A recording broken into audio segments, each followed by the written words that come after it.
This is the fourth of 5 Sundays where we are listening to the same chapter of John's Gospel, the longest chapter in John's Gospel, all about the Eucharist, John's Bread of Life discourse. Later on, John will spend 4 chapters on the Last Supper, 20% of his Gospel, just a few hours in the last night of Jesus' life, and yet never once in John's account of what happened in that upper room in Mount Zion does he address the institution of the Eucharist, because he's already dealt with that all throughout this chapter that we've been hearing about on these 4 Sundays. It started a month ago when we heard about the loaves and fishes, or by the shores of Galilee. Tens of thousands of people were fed from 5 loaves of bread, 2 fish. And it wasn't that they all got a little bit of nibble or something to tide them over till they got some more food. They had their fill. And there were still 12 baskets left over, planting the seeds that through his Son, God would feed the world until the end of time.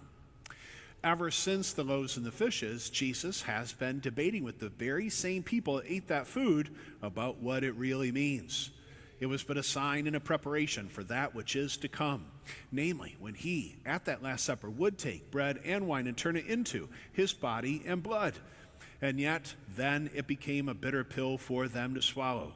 They enjoyed eating the bread, but now that he has said he is that true bread sent from heaven, his flesh for the life of the world, that seems to be a bridge too far. Their faith has fallen short, and their faith has failed them.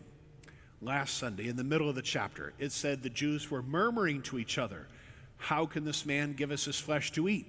Now, as we near the conclusion of the chapter, it says they are quarreling with each other. From murmuring to quarreling, the question is the same. How can this man give us his flesh to eat?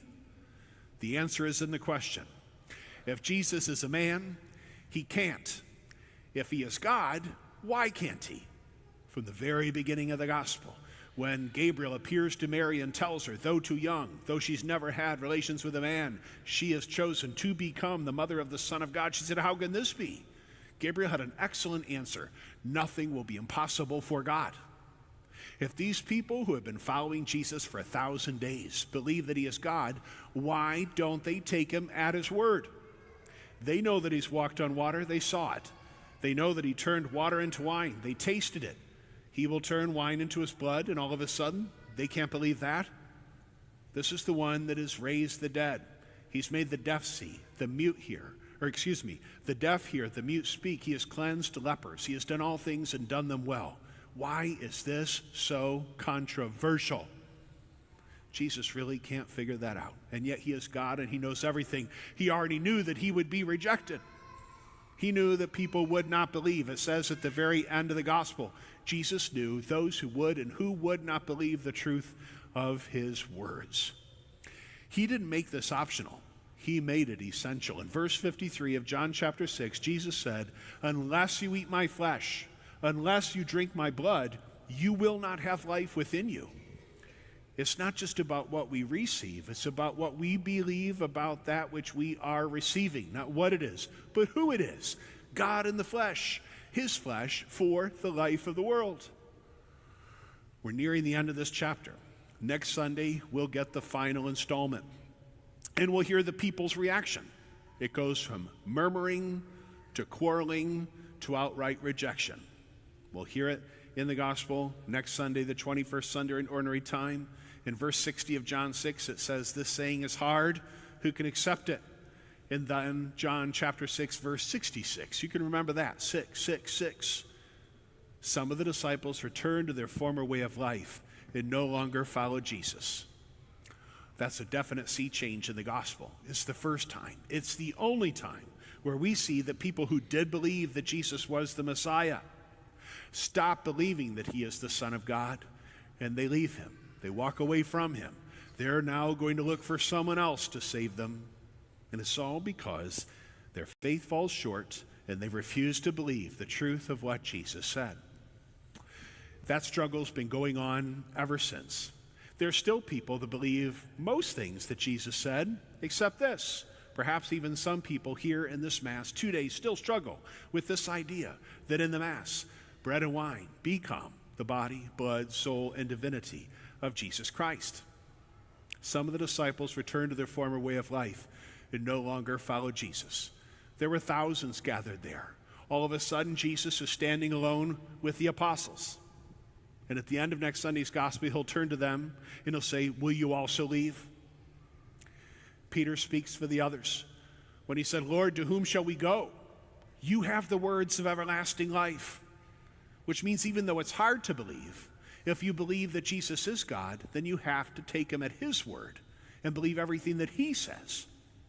And he has made the Eucharist essential to our ability to overcome all the struggles we face in this life and to pass through heaven's gate and gain access to the heavenly banquet to which all of us are called. Believing and receiving.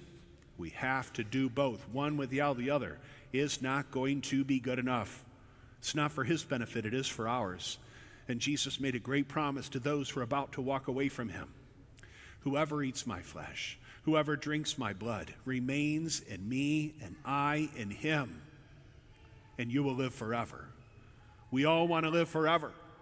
But it'll be so much easier for us to get through this life when we leave through the doors of this church if we knew that we were taking him with us and that we were not alone in the many and heavy crosses we must bear out there in this troubled and crazy world filled with sin and sickness and sadness and selfishness.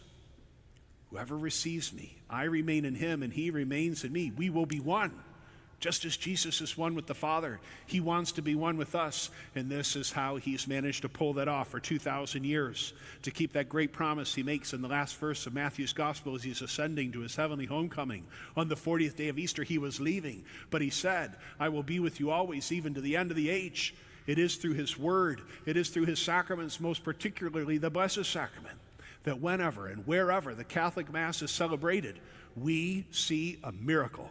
Heaven comes down to earth in what is called the Lamb's Supper, where the bridegroom and the bride are reunited once again, and the same blood that was poured out on the cross, the same wine that turned into blood at the Last Supper is made present here for us. The Eucharist at the Last Supper wasn't a once and done. Jesus said, do this in memory of me. He knew he was going to be taken from them. He wanted to pass the baton to them, that shepherds would continue to feed the flock. We just need to know what it is that we truly hunger for. How can this man give us his flesh to eat? Remember that question.